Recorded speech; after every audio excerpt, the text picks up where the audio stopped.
না না, এরই তো উচিত শেখ শাহজাহানকে ধরার জন্য যত রকম চেষ্টা সমস্ত কিছু করা। কিন্তু শেখ শাহজাহানকে পুলিশ লুকিয়ে রেখেছে, আমি পরিষ্কার বলছি, পুলিশ লুকিয়ে রেখেছে। মাঝে বাংলাদেশও পাঠিয়েছিল, আমাদের কাছে সেরকম ইনপুট আছে। মাঝে মাঝে বাংলাদেশ থেকে এপারেও আসছে সে, এবং পুলিশের কথা মতো আসছে, পুরো প্ল্যানিং অনুসারে চলছে। এখন দ্বন্দ্ব চলছে পুলিশের মধ্যে, কবে গ্রেফতার করা হবে ডেট ফল এখন ঠিক হয়নি। পাঁচই দেখছেন মুখ্যমন্ত্রী, পাঁচই দেখে ডেট বললে পরে সেদিন দেখুন শেখ শাহজাহান স্যারেন্ডার। না না, আমি তো পরিষ্কার বলছি, পুলিশ জানে শেখ শাহজাহান কোথায় আছে। মুখ্যমন্ত্রী পাঁচই দেখে ডেট বের করছে। পাঁজিটা কবে, ওনার পাঁজি তো আলাদা পাঁজি, আপনার আমার বাড়িতে মদন গুপ্তের থাকতে পারে, ওনার কাছে পুরো গুপ্ত পাঁজি, সে পাঁজি দেখে করছে।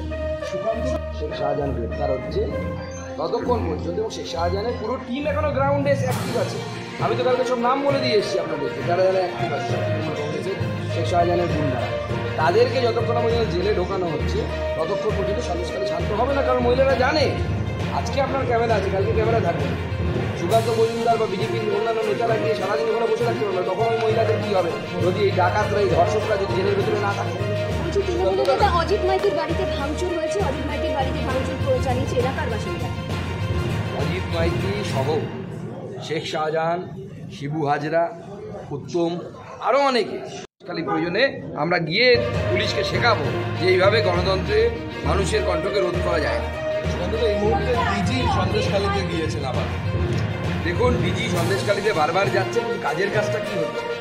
কালকে আমি যখন ধর্নায় বসেছিলাম, আমাকে ওঠানো হলো, পুলিশ মারিয়ে দিয়ে যে মহিলা ক্যামেরার সামনে মুখ বলছিলেন, আপনাদের নিশ্চয়ই ফুটে যাচ্ছে, যে আগে মুখ ঢেকে বলছিলেন, এখন মুখ খুলে বলছি যে এই ধরনের ঘটনা ঘটেছে, সে অসুস্থ, তাকে হসপিটালাইজ করা হয়েছে।